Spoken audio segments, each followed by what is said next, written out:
Post-traumatic stress disorder, PTSD, part of the short psychoeducational series.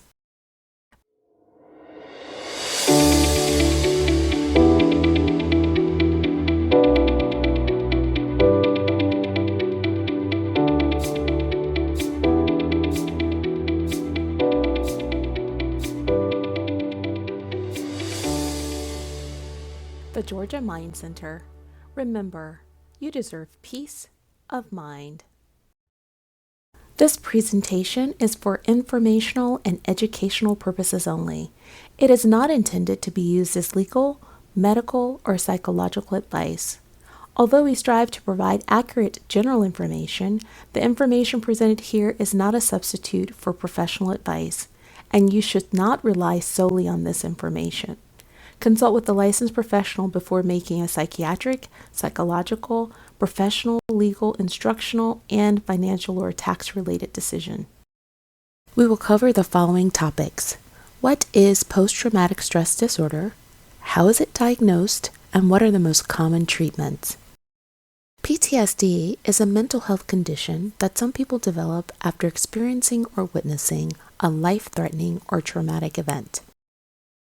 Just because a person has experienced a traumatic event does not necessarily mean that that person will develop PTSD. PTSD is not the same as schizophrenia, anxiety, bipolar disorder, or depression. They are completely different disorders. In order for a PTSD diagnosis to take place, adults must have all of the following for at least 1 month. At least one re-experiencing symptom, at least one avoidance symptom, at least 2 arousal and reactivity symptoms, and at least 2 cognition and mood symptoms.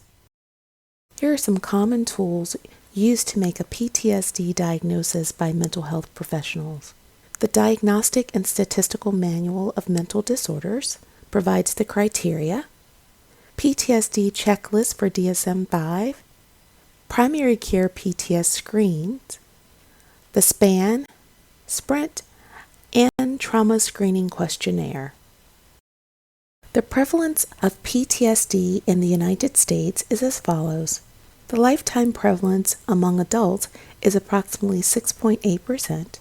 PTSD among adults was higher for females at 5.2% than for males at 1.8%. And the lifetime prevalence among adolescents is 5%. There is treatment available for PTSD in both the form of psychotherapy and medication. There are 3 main psychotherapy practices that are evidence-based for the treatment of PTSD. These practices include the following: EMDR, prolonged exposure therapy, and cognitive processing therapy. For additional resources and information, please contact NAMI, the National Alliance of Mental Illness, and the National Center for PTSD. Special acknowledgement and recognition of the source information used for the psychoeducation topic. If you or someone you know is in crisis, please call 988 for the National Suicide and Crisis Lifeline. Thank you for watching, and remember, you deserve peace of mind.